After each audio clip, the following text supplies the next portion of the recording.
এই সূরাটা কখন নাজিল হয়? প্রত্যেকটা সূরা নাজিলের একটা শানে নুজুল থাকে, তাই না?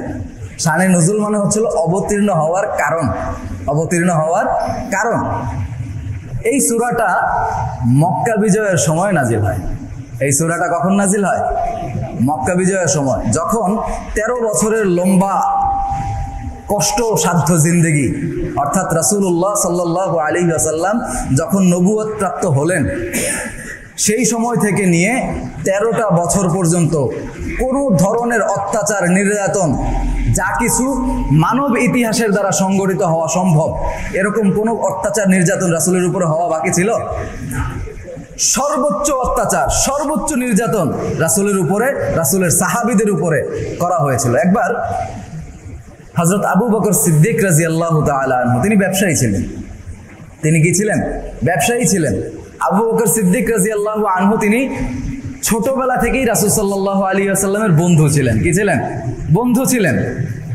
তিনি একবার হঠাৎ সিরিয়া থেকে আসার সময়, তার ব্যবসায়িক কাফেলা নিয়ে আসার সময়, তিনি হঠাৎ খেয়াল করলেন মরুভূমির এক প্রান্ত থেকে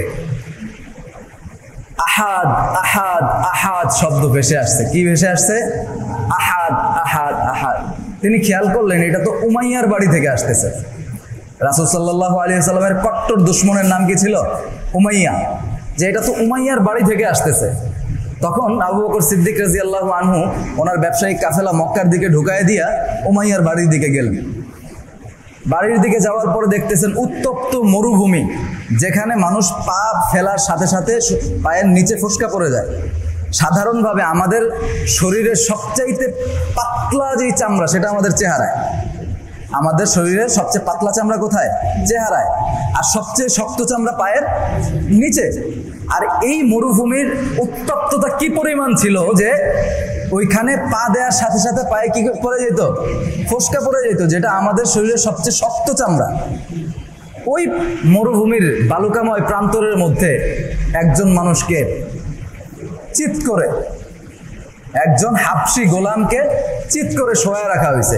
শুধুমাত্র চিৎ করে শোয়াই রাখা হয় নাই, তার উপরে বিশাল 1-1.5 মণ 2 মণ ওজনের একটা পাথরের খণ্ড তার বুকের উপরে চাপায় দেওয়া আছে। তার পিঠের চামড়ায় ফোসকা পড়ে, সেই ফোসকা গলে ভিতর থেকে রক্ত বের হয়ে সেই রক্তের বালু জমাট বাইধা গেছে। তার বুকের উপরে সেই পাথর দেওয়া অবস্থায় সে বলতেছে আহাদ আহাদ আহাদ আহাদ। শুধুমাত্র ওই সময়ও যে সে আহাদ বলতেছে, এই কারণে তার মালিক উমাইয়া, সে তার বুকের উপরে পাথর তো দেওয়াই, সেটার উপরে সে চৈরা বৈশা তার জিব্বা টান দিয়া ধরে বলে যে তুই যদি আহাদ আহাদ বলিস তোর জিব্বাটা কাইটা ফেলাই। সবাই একটু চেপে চেপে সামনের দিকে, আমাদের যেই জায়গাগুলো আছে যদি একটু ফিল আপ করে বসি তাহলে বাইরে সবার জায়গা হয়ে যায়। একটু চেপে বসলে মনে হয় ভালো হয়। তখন তিনি হযরত আবু বকর সিদ্দিক রাদিয়াল্লাহু আনহু গেলেন, যাওয়ার পরে বললেন, এই উমাইয়া, তোমার কি মনুষ্যত্ব বোধ বলতে কিছু নাই? সে গোলাম হয়েছে তো কি, সে তো মানুষ। সে কি? সে তো মানুষ। তাহলে তুমি কেন তাকে এইরকম কষ্ট দিচ্ছ? উমাইয়া তো বলতেছে, আমার গোলাম, আমি কষ্ট দেই না, মাইরা ফেলি, এটাতে তোমার কি? তোমার যদি মন চায় কিনে নিয়ে যাও। তোমার যদি এতই দরদ লাগে কি করো, কিনে নিয়ে যাও। তখন আবু বকর সিদ্দিক রাদিয়াল্লাহু আনহু, তিনি তো ছিলেন দয়ার ভান্ডার, তিনি আর সহ্য করতে পারলেন না। তিনি তাৎক্ষণিকভাবে, স্বাভাবিকভাবে ওই হাবশী গোলামের দাম যেই টাকা ছিল তার চাইতেও 8 থেকে 10 গুণ বেশি টাকা দিয়ে, যেহেতু এখন সে কিনবে, মানে ডিমান্ড তৈরি হয়েছে, এই কারণে ডিমান্ড তৈরি হওয়ার পরে একটা প্রোডাক্টের ভ্যালু কি বেড়ে যায়। তখন উমাইয়া বলে যে আমি এত টাকার নিচে তো ছাড়বো না। বলে এটার দাম কি এত নাকি? এত হইলে হইলো, না হইলে নাই, তোমার যদি মন চাই কিনতে তাহলে আমার এত টাকা লাগবে। আর যেই টাকাটা চাইছে সেই টাকাটা কি স্বাভাবিক মূল্যের চেয়ে 8 থেকে 10 গুণ বেশি। হযরত আবু বকর সিদ্দিক রাদিয়াল্লাহু আনহু মাত্র ব্যবসা করে আসছেন, ওনার কাছে তো টাকা তখন আছে, তিনি টাকা দিয়ে দিলেন। তিনি টাকা দিয়ে হযরত বিলাল হাবশী রাদিয়াল্লাহু তাআলা আনহুকে এই উমাইয়ার কাছ থেকে মুক্ত করে তিনি তার সাথে করে নিয়ে গেলেন। এই ছিল নির্যাতনের নমুনা। আরো যদি নির্যাতনের নমুনা শোনাই, হযরত আম্মার ইবনে ইয়াসির রাদিয়াল্লাহু আনহু, তাকে তো আরো বেশি। এটা তো বেলালে হাবশিকে মরুভূমির উত্তপ্ত বালুর মধ্যে ফেলাইছে, কিন্তু আম্মার ইবনে ইয়াসির রাদিয়াল্লাহু আনহুকে উত্তপ্ত বালুতে ফেলায় নাই, বরং তাকে কয়লার অঙ্গার, কয়লা জ্বালাইতে জ্বালাইতে জ্বালাইতে জ্বালাইতে অঙ্গার সৃষ্টি হয় না, সেই অঙ্গারের মধ্যে তাকে শোয়াই দেওয়া হয়েছে। তার পিঠের চামড়া পুড়ে গেছে। আমাদের শরীরে কিন্তু অনেকগুলো টিস্যু আছে, চামড়া কিন্তু একটা না, অনেকগুলো। আমাদের এই উপরের চামড়া, এরপরে আরো মোটা চামড়া, এরপরে পাতলা চামড়া, এরপর কয়েকটা স্তর পরে গিয়ে আমাদের গোশত আসে, সেই গোশতের পরে গিয়ে আমাদের হাড্ডি আসে। তার সকল চামড়া পুড়ে গেছে, পিঠের গোশতগুলো পুড়ে গন্ধ বের হয়ে একদম মানে হাড্ডির সাথে লেগে গেছে। এরকম অবস্থায় আম্মার ইবনে ইয়াসির রাদিয়াল্লাহু আনহুকে নির্যাতন করা হয়েছে। তাকেও সেইখান থেকে মুক্ত করছেন হযরত আবু বকর সিদ্দিক রাদিয়াল্লাহু আনহু। কিন্তু এই নির্যাতনটা চালাইতেছিল আমাদের সবচাইতে বড় দুশমন আবু জেহেল। আবু জেহেল এই নির্যাতনটা চালাইতেছিল, কিন্তু সন্তানের নির্যাতন দেখে তো মা আর ঠিক থাকতে পারে না। তখন ইসলামের প্রথম শহীদ হযরত সুমাইয়া রাদিয়াল্লাহু তাআলা আনহা, যিনি ছিলেন আম্মার ইবনে ইয়াসির রাদিয়াল্লাহু আনহুর আম্মা, তিনি সেখানে প্রতিবাদ করতে যান এবং তাকে নির্যাতন করতে করতে করতে করতে একটা পর্যায়ে এমন অবস্থা হয় যে আবু জেহেল নিজেকে রাগ সংবরণ করতে না পেরে হযরত সুমাইয়া রাদিয়াল্লাহু আনহাকে বর্ষার মাধ্যমে ওই সময় হত্যা করে ফেলে। তিনিই ছিলেন ইসলামের জন্য প্রথম শহীদ, শাহাদাত প্রাপ্ত ব্যক্তি, কিন্তু সেই শহীদ কে করছে? আবু জেহেল। এরকম ভাবে নির্যাতন রাসূল সাল্লাল্লাহু আলাইহি ওয়াসাল্লামের উপরে কি নির্যাতন না চলছে। সেই নির্যাতন সব কিছু সহ্য করার পরে রাসূল সাল্লাল্লাহু আলাইহি ওয়াসাল্লাম কতটা কষ্টে মানুষ নিজের জন্মভূমি ছেড়ে চলে যায়। সেই জন্মভূমি ছেড়ে চলে গেলেন মক্কায়, মক্কা থেকে চলে গেলেন মদিনায়। মদিনায় যাওয়ার পরে সেখানেও কাফেররা তাকে শান্তিতে থাকতে দিবে না। কোথাও চলে যাচ্ছে তারা ইহুদিদের সাথে ষড়যন্ত্র করতে, যে মুহাম্মদকে ফেরত দিয়ে দাও, আমরা তারা নিয়ে হত্যা করব, অথবা তোমরাই মুহাম্মদকে মেরে ফেলো, তোমাদের নেতৃত্ব সে নিয়ে যাবে। যখন এই পর্যায়ে তাদের ষড়যন্ত্র বেড়ে যায়, তখন রাসূল সাল্লাল্লাহু আলাইহি ওয়াসাল্লাম সিদ্ধান্ত নিলেন এবং আল্লাহ তাআলার পক্ষ থেকে হুকুম আসলো যে তোমাদের জন্য জিহাদ ফি সাবিলিল্লাহ ফরজ করা হয়েছে। কুতিবা আলাইকুমুল কিতাল, কুতিবা আলাইকুমুল কিতাল ওয়া হুয়া কুরহুল লাকুম, তোমাদের জন্য জিহাদকে, কিতালকে ফরজ করা হয়েছে, যদিও সেটাকে তোমরা অপছন্দনীয় মনে করো। মারামারি কাটাকাটি সবাই পছন্দ করে নাকি? স্বাভাবিকভাবে মানুষ পছন্দ করে না, কিন্তু যখন জুলুম অত্যাচার শেষ মাত্রায় চলে যায়, তখন মানুষের যখন পিঠটা দেয়ালে ঠেকে যায়, তখন মানুষ কিন্তু উল্টা আবার আক্রমণ করে। তখন রাসূল সাল্লাল্লাহু আলাইহি ওয়াসাল্লাম ভাবলেন যে এখন আর বসে থাকার মতো সময় নাই। তখন কাফেরদের একটা ব্যবসায়িক কাফেলা সিরিয়া থেকে এই লোহিত সাগরের পার দিয়ে, মদিনার পাশ দিয়ে তারা যাইতেছিল মক্কায়। ওই ব্যবসায়ী দলের যেই সমস্ত ব্যবসায়িক সামান ছিল, প্রোডাক্ট ছিল, এই সমস্ত প্রোডাক্টগুলো ছিল মুসলমানদের যেই ঘর হিজরতের সময় তারা রেখে আসছিল মদিনায়, তাদের ধন সম্পত্তি, জায়গা জমি যা কিছু ছিল সেগুলো তো তারা বাজেয়াপ্ত করে দিয়েছে, সেগুলো বিক্রি করে সেই টাকা দিয়ে তারা ব্যবসা করতেছিল। তখন রাসূল সাল্লাল্লাহু আলাইহি ওয়াসাল্লাম বললেন যে এই টাকাগুলো তো আমাদের, এই টাকাগুলো তো নেওয়া দরকার, তাহলে চলো আমরা সবাই তাদের বিরুদ্ধে আক্রমণে যাব। এই তখন বদরের যুদ্ধ সংগঠিত হয়। তারা একদিক দিয়ে চলে যায়, লোহিত সাগরের পার দিয়ে সেভে চলে যায়, আর ওই দিক থেকে মক্কার 1000 সশস্ত্র যোদ্ধা, যাদের মাথায় ছিল লৌহ শিরস্ত্রাণ, যাদের বডিতে ছিল লৌহ বর্ম, যাদের প্রত্যেকের কাছে ছিল তাজা ঘোড়া। অথচ রাসূল সাল্লাল্লাহু আলাইহি ওয়াসাল্লাম তো করতে গেছিলেন ধাওয়া, অর্থাৎ ব্যবসায়িক কাফেলা লুট করার জন্য, কিন্তু রাসূল সাল্লাল্লাহু আলাইহি ওয়াসাল্লাম তো যুদ্ধ প্রস্তুতি নিয়ে যান নাই। সাথে ছিল 3টা ঘোড়া। কয়টা ঘোড়া? 3টা ঘোড়া, সরি 3টা উট, 1টা ঘোড়া, 3টা উট, 1টা ঘোড়া, আর সাথে ছিল 7টা তরবারি। কয়টা? 7টা। মানুষ ছিল কয়জন? 313 জন। কারো শরীরে কাপড় নাই, শুধু নিচে পরনের কাপড়টা আছে। কারো শরীরে কাপড় থাকলেও সেটা ছেঁড়া ফাটা, কারো পায়ে জুতা নাই। এই অবস্থার 313 জন মানুষকে নিয়ে তারা বদর ময়দানে উপনীত হন। তবে এইখানে রাসূল সাল্লাল্লাহু আলাইহি ওয়াসাল্লামের যুদ্ধ কৌশল ছিল। তিনি যুদ্ধ কৌশলে তিনি গিয়ে আগে বদরের পানির যেই অংশটা, কূপ ওয়ালা যেই সাইডটা, ওইটা তিনি আগে দখল করেন। অর্থাৎ কাফের সৈন্যরা আসলে যেন তারা মরুভূমির সাইডটাতে থাকে, পানিটা তারা গ্রহণ করতে না পারে, এজন্য রাসূল সাল্লাল্লাহু আলাইহি ওয়াসাল্লাম ওই সাইডে ছিলেন। কিন্তু ৩১৩ জন কোথায়, যাদের কাছে অস্ত্র নাই, যাদের কাছে তলোয়ার কেবলমাত্র ৭ জন যুদ্ধ করতে পারে, বাকিরা কি করবে? তখন রাসূল সাল্লাল্লাহু আলাইহি ওয়াসাল্লাম বদরের প্রান্তরে যেই সমস্ত খেজুর গাছ ছিল, এই খেজুর গাছ থেকে একটা করে ডাল ভেঙে সাহাবীদের হাতে দিয়ে দেন। ডাল দিয়ে তলোয়ারের বিরুদ্ধে যুদ্ধ। পৃথিবীর ইতিহাসে এরকম কোনো যুদ্ধের সাক্ষী হয় নাই। পৃথিবীর ইতিহাসে এমন কোনো যুদ্ধের সাক্ষী হয় নাই যে এক পাশের যুদ্ধ একদম পরিপূর্ণ অস্ত্রে সজ্জিত, যোদ্ধা সংখ্যা কত? ১,০০০। আরেক পাশের যোদ্ধা মাত্র ৩১৩ জন, তাদের কাছে অস্ত্র নাই, তাদের কাছে বাহন নাই, তাদের কাছে খাবার নাই, কিছুই নাই, তারা যুদ্ধ করতে যাইতেছে। রাসূলুল্লাহ সাল্লাল্লাহু আলাইহি ওয়াসাল্লামের যেই তাবু ছিলেন, যেই তাবুতে তিনি ছিলেন, সেই তাবুর মধ্যে তিনি সিজদায় পড়ে গেছেন, আল্লাহ তুমি যদি আজকে এই ৩১৩ বাহিনীকে হারায় দাও, স্বাভাবিকভাবে দুনিয়া যেখানে যদি দেখে যে এই ১,০০০ বাহিনীর পেছনে কোনোভাবেই ৩১৩ জন বাহিনী টিকা সম্ভব না, তুমি যদি এই বাহিনীকে হারায় দাও আল্লাহ, তোমার ইসলামের নাম ও নিশানা থাকবে না আল্লাহ। এই মাটিতে ইসলামের নাম ও নিশানা তারা মুছায় ফেলবে আল্লাহ, তুমি সাহায্য করো। রাসূল সাল্লাল্লাহু আলাইহি ওয়াসাল্লাম সিজদায় পড়ে আছেন। আল্লাহ তাআলা বললেন, আমি আপনার জন্য ১,০০০ ফেরেশতা সৈন্য অবতরণ করতেছি। ১,০০০ ফেরেশতা সৈন্য অবতরণ করতেছি। রাসূল সাল্লাল্লাহু আলাইহি ওয়াসাল্লাম বললেন, আল্লাহ হবে না। কি বললেন?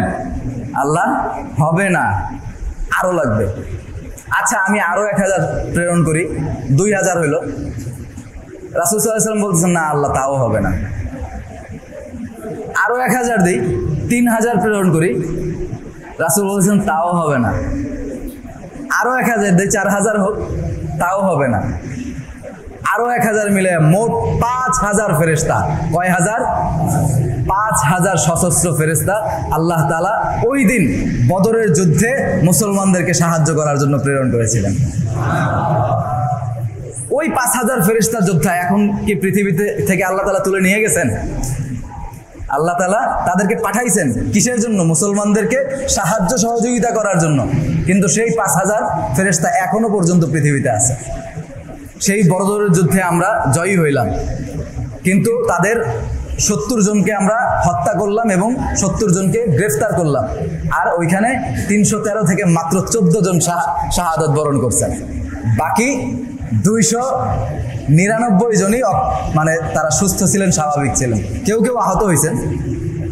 তাহলে এরকম একটা বড় বিজয় আল্লাহ তাআলা দিলেন। এরপরে তারা উহুদে আমাদের থেকে বদলা নিতে আসলো, আমরা সাময়িক বিপর্যস্ত হইলাম। এরপরে তারা গজওয়ায়ে আহজাবে আসলো, পুরা কাফেরদের বাহিনী নিয়ে, ১০,০০০-এর বাহিনী নিয়ে। আমরা তাকেও পরাস্ত করলাম। আমরা গজওয়ায়ে তাবুকে রোমানদের ৩ লক্ষ সৈন্যের বিরুদ্ধে মুসলমানদের কেবলমাত্র ১২,০০০ সেনাবাহিনী বিজয়ী হইল। এই সমস্ত বিজয়ের পরে আমরা মদিনা থেকে বনু নাজির, বনু কুরাইজা, বনু কাইনুকাকে বের করে দিলাম। ইহুদিদের ৩টা গোত্র ছিল, বনু নাজির, বনু কুরাইজা, বনু কাইনুকা। এই ৩টা গোত্রকে বিদায় করে দিলাম। তখন যখন আমরা একটু স্টেবল হইলাম, ৮ম হিজরি চলে আসলো, তখন রাসূলুল্লাহ সাল্লাল্লাহু আলাইহি ওয়াসাল্লাম যে হুদাইবিয়াতে সন্ধি করা হয়েছিল, ওই সন্ধিটাও শেষ হয়ে গেল। ওইদিকে ছিল বনু খোজা কুরাইশদের সাথে, আর এইদিকে ছিল বনু বকর, তারা ছিল মুসলমানদের সাথে এই সন্ধিতে চুক্তি। সেই সময় গিয়া বনু বকরের উপরে বনু খোজা তারা অস্ত্র ধরল, আর সেই সন্ধি শেষ হয়ে গেল। তখন রাসূলুল্লাহ সাল্লাল্লাহু আলাইহি ওয়াসাল্লাম তখন বললেন যে এখন আর সন্ধির সময় নাই, এখন আমাদের যেই ভূমি থেকে আমরা বিতাড়িত হয়েছি, যেই ভূমি থেকে আমরা পালিয়ে আসতে বাধ্য হয়েছি, সেই ভূমি আমাদেরকে বিজয় করার মতো সময় হয়ে গেছে। তখনই রাসূল সাল্লাল্লাহু আলাইহি ওয়াসাল্লাম ১০,০০০ সাহাবীর এক বিশাল যোদ্ধা বাহিনী নিয়ে মক্কা অভিমুখে রওনা হইলেন। তখন মক্কা অভিমুখে যাওয়ার পরে ওই সময় কাফেররা ছিল খুব যুদ্ধ বিধ্বস্ত, তাদের অবস্থা ছিল দুর্ভিক্ষ প্রবণ, অর্থাৎ দুর্ভিক্ষের কারণে তাদের খাবার দাবার সব নষ্ট হয়ে গিয়েছিল। এই দুর্ভিক্ষের সময়ে তখন কাফেররা দেখলো যে এত বড় যোদ্ধা বাহিনী নিয়ে মুহাম্মদ সাল্লাল্লাহু আলাইহি ওয়াসাল্লাম আসছে, এখন তো আমাদের আর বাঁচার সময় নেই। তখন হযরত আব্বাস রাদিয়াল্লাহু আনহু, যিনি রাসূল সাল্লাল্লাহু আলাইহি সাল্লামের চাচা ছিলেন, আব্বাস রাদিয়াল্লাহু আনহু আবু সুফিয়ানকে বললেন, কাফেরদের লিডার, যে তুমি কি এখনো অমুসলিমই থেকে যাবা? এতদিন না হয় ইসলামের বিরোধিতা করছো, অনেক ক্ষেত্রে অনেকভাবে কষ্ট দিছো, অনেক জুলুম নির্যাতন অত্যাচারের শিকার তাদেরকে বানাইছো, এখনো কি তুমি অমুসলিমই থেকে যাবা? তুমি চলো, মুহাম্মদুর রাসূলুল্লাহ সাল্লাল্লাহু আলাইহি ওয়াসাল্লামের কাছে চলো, তুমি গিয়ে যদি ইসলাম গ্রহণ করো তিনি মাফ করে দেবেন। তখন আবু সুফিয়ান সহ যত ধরনের কাফের লিডাররা ছিল, তখন রাসূলুল্লাহ সাল্লাল্লাহু আলাইহি ওয়াসাল্লামের কাছে গিয়ে সবাই ইসলাম গ্রহণ করলো এবং রাসূলুল্লাহ সাল্লাল্লাহু আলাইহি ওয়াসাল্লাম বিজয়ীর বেশে মক্কায় প্রবেশ করলেন। সেই সম্পর্কেই বলা হয়েছে এই সূরাতুন নাসরে, ইযা জাআ নাসরুল্লাহি ওয়াল ফাত, ইযা জাআ নাসরুল্লাহি ওয়াল ফাত ওয়া রাআইতান নাসা ইয়াদখুলুনা ফি দীনিল্লাহি আফওয়াজা ফাসাব্বিহ বিহামদি রাব্বিকা ওয়াস্তাগফির ইন্নাহু কানা তাওয়াবা। যখন দেখবেন আল্লাহ তাআলার পক্ষ থেকে সাহায্য এসে গেছে, যখন দেখবেন মানুষজন আল্লাহ তাআলার দ্বীনের মধ্যে দলে দলে আসতেছে, যখন আল্লাহর পক্ষ থেকে বিজয় এবং সাহায্য আসবে, যখন দলে দলে মানুষজন আল্লাহ তাআলার দ্বীনের মধ্যে ঢুকতে থাকবে, ফাসাব্বিহ, আপনি আল্লাহ তাআলার পবিত্রতা বর্ণনা করুন, আপনি সুবহানাল্লাহ বলুন। কি বলুন? সুবহানাল্লাহ বলুন। বিহামদি রব্বিকা, আপনি আপনার রবের প্রশংসা বাক্য পাঠ করুন, অর্থাৎ আপনি আলহামদুলিল্লাহ বলুন। কি বলুন? আলহামদুলিল্লাহ বলুন। ফাসাব্বিহ বিহামদি রাব্বিকা ওয়াস্তাগফির ইন্নাহু কানা তাওয়াবা। নিশ্চয়ই আল্লাহ তাআলা কি তওবা কবুলকারী, আপনি তার কাছ থেকে ক্ষমা প্রার্থনা করুন। এখন এই জায়গায় একটা বিষয় আছে, আমরা তো জানি আহলে সুন্নাত ওয়াল জামাআতের আকীদা অনুযায়ী রাসূলুল্লাহ সাল্লাল্লাহু আলাইহি ওয়াসাল্লাম নিষ্পাপ। রাসূল সাল্লাল্লাহু আলাইহি ওয়াসাল্লাম কি? নিষ্পাপ। তিনি ছিলেন মাসুম। ক্বাবলান নবুওয়াত তিনি মাসুম, বাদান নবুওয়াত তিনি মাসুম। নবুয়তের পূর্বেও তার কোনো ধরনের গুনাহ ছিল না, নবুয়তের পরেও তার কোনো ধরনের গুনাহ ছিল না। তাহলে এই জায়গায় যে আল্লাহ তাআলা বললেন ওয়াস্তাগফির, আপনি ক্ষমা প্রার্থনা করুন। কি করুন? ক্ষমা প্রার্থনা করুন। এটা আল্লাহ তাআলা কেন বললেন? এখন এই জায়গায় শুরুতেই বলা হয়েছে, যখন আল্লাহ তাআলার পক্ষ থেকে আসবে সাহায্য এবং বিজয়, যখন সাহায্য এবং বিজয় আসবে, আপনি মানুষদেরকে দেখবেন দলে দলে তারা ইসলামের মধ্যে প্রবেশ করছে, তখন আপনি তার তাসবিহ করুন, তার হামদ সানা করুন, তার কাছ থেকে ক্ষমা চান। এর দ্বারা বোঝা যায় স্বাভাবিকভাবে যদি এলাকায় কারো সন্তান একটু দুষ্ট প্রকৃতির হয়, অন্য কোথাও গিয়ে দুষ্টামি করে, কোনো উচ্ছৃঙ্খলতা করে, তখন ওই সন্তানের পক্ষ থেকে বাবা আয়েশা সমাজের সবার কাছে ক্ষমা চায় না? বলে কি যে আমি আমার সন্তানের পক্ষ থেকে আপনাদের সবার কাছে ক্ষমা চাইতেছি, আপনি মাফ করে দেন, বলে না? তাহলে আসলে কি বাবা অন্যায় করছে না সন্তান অন্যায় করছে? মাফ চাইতেছে কে? বাবা। আর রাসূলুল্লাহ সাল্লাল্লাহু আলাইহি ওয়াসাল্লাম এই উম্মতের প্রত্যেকটা মানুষের বাবা, এই উম্মতের প্রত্যেকজন মানুষের রুহানি পিতাকে রাসূলুল্লাহ সাল্লাল্লাহু আলাইহি ওয়াসাল্লাম। এই কারণে আল্লাহ তাআলা বলছেন, এই যে এরা এতদিন নির্যাতন করছে, এতদিন অত্যাচার করছে, এতদিন ষড়যন্ত্র করছে, ইসলামের বিরুদ্ধে এত এত এত এত কুৎসা কুকর্ম যা কিছু করছে, এত কিছু করার পরেও তারা এখন আইসা ইসলাম গ্রহণ করতেছে। তারা এখন এসে কি করতেছে? ইসলাম গ্রহণ করতেছে। যখন আমি বিজয় দিছি, যখন আমি সাহায্য পাঠাইছি, তখন তারা এসে ইসলাম গ্রহণ করতেছে। এখন তাদের পক্ষ থেকে আপনি যেহেতু তাদের অভিভাবক, তাদের পিতা সমতুল্য, আপনি তাদের পক্ষ থেকে আমার কাছে ক্ষমা চান, আমি ক্ষমা করে দেব।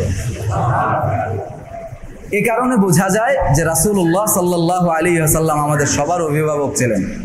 রাসূলুল্লাহ সাল্লাল্লাহু আলাইহি ওয়াসাল্লাম মৃত্যুর আগের দিন পর্যন্ত আমাদের জন্য কাঁদতে ভুলেন নাই, এবং কি তার ইন্তেকালের পর থেকে নিয়ে আজকে পর্যন্ত আমাদের আকীদা হচ্ছে রাসূলুল্লাহ সাল্লাল্লাহু আলাইহি ওয়াসাল্লাম সহ সকল আম্বিয়ায়ে কেরাম কবরে হায়াত বা হায়াত আছেন, তারা জীবিত আছেন, তাদের কবরে তারা কি আছেন? জীবিত আছেন। রাসূল সাল্লাল্লাহু আলাইহি ওয়াসাল্লাম এখন পর্যন্ত আমাদের জন্য কেঁদে যাচ্ছেন, রব্বি হাবলি উম্মতি, রব্বি হাবলি উম্মতি। কিয়ামতের সেই মহান বিভীষিকাময় ময়দানে যখন হযরত আদম আলাইহিস সালাতু ওয়াস সালাম বলবেন নাফসি নাফসি, আল্লাহ আমারে বাঁচাও আমারে বাঁচাও। হযরত নূহ নবিয়ুল্লাহ আলাইহিস সালাতু ওয়াস সালাম বলবেন নাফসি নাফসি, আল্লাহ আমারে বাঁচাও আমারে বাঁচাও। হযরত ইব্রাহিম খলিলুল্লাহ আলাইহিস সালাতু ওয়াস সালাম তিনি বলবেন নাফসি নাফসি, আল্লাহ আমাকে বাঁচাও। হযরত ইসমাইল জবিউল্লাহ আলাইহিস সালাতু ওয়াস সালাম বলবেন নাফসি নাফসি, আল্লাহ আমারে বাঁচাও। হযরত মূসা কালিমুল্লাহ আলাইহিস সালাতু ওয়াস সালাম বলবেন নাফসি নাফসি, আল্লাহ আমাকে বাঁচাও। হযরত ঈসা রূহুল্লাহ আলাইহিস সালাতু ওয়াস সালাম তিনিও বলবেন নাফসি নাফসি, আল্লাহ আমাকে বাঁচাও আমাকে বাঁচাও। পুরা কিয়ামতের ময়দানে সবাই শুধু নাফসি নাফসি নাফসি নাফসি করতে থাকবে, কিন্তু ময়দানের এক প্রান্ত থেকে দেখা যাবে ক্ষীণ আওয়াজ ধীরে ধীরে বড় হচ্ছে, রব্বি হাবলি উম্মতি, রব্বি হাবলি উম্মতি, রব্বি হাবলি উম্মতি, আল্লাহ আমার উম্মতরে বাঁচাও, আল্লাহ আমার উম্মতরে বাঁচাও, আল্লাহ আমার উম্মতরে বাঁচাও। সেই নবীজি সাল্লাল্লাহু আলাইহি ওয়াসাল্লামকে আজকে আমরা ভুলেই গেছি, আজকে আমরা ভুলেই গেছি। কি ছিল তার জীবনযাপন, কি ছিল তার দর্শন, কি এমন ছিলেন তিনি, আমরা কেউই জানি না। আমি যদি এখন পরিসংখ্যান নিতে যাই, দেখা যাবে যে এইখানে শতকরা 90 জনেরও বেশি রাসূলুল্লাহ সাল্লাল্লাহু আলাইহি ওয়াসাল্লামের জীবনী সম্পর্কে জানেন না। এটা কি বাস্তব না অবাস্তব? তাহলে আমরা যদি রাসূল সাল্লাল্লাহু আলাইহি ওয়াসাল্লাম সম্পর্কে না জানি, আমরা সবসময় খেয়াল করি যারা আমাদের রোল মডেল, অর্থাৎ যে শাহরুখ খানকে ফলো করে সে তার মতো হেয়ার কাট করার চেষ্টা করে, তার মতো শার্ট পরার চেষ্টা করে, তার মতো প্যান্ট পরার চেষ্টা করে। দেখা যায় যে কি মাঝে মধ্যে এখন রিলসের মধ্যে দেখা যায় যে শাহরুখ কোন কাপড়টা পরে আছে সে ওই রকম কাপড় পরে আবার আরেকজন সাজতেছে। কেন? তাকে ফলো আমরা কেন করতেছি? কারণ তাকে আমরা কি মানি? রোল মডেল, বা আমার জীবনের একজন উত্তম নমুনা হিসেবে তাকে আমি ফলো করি।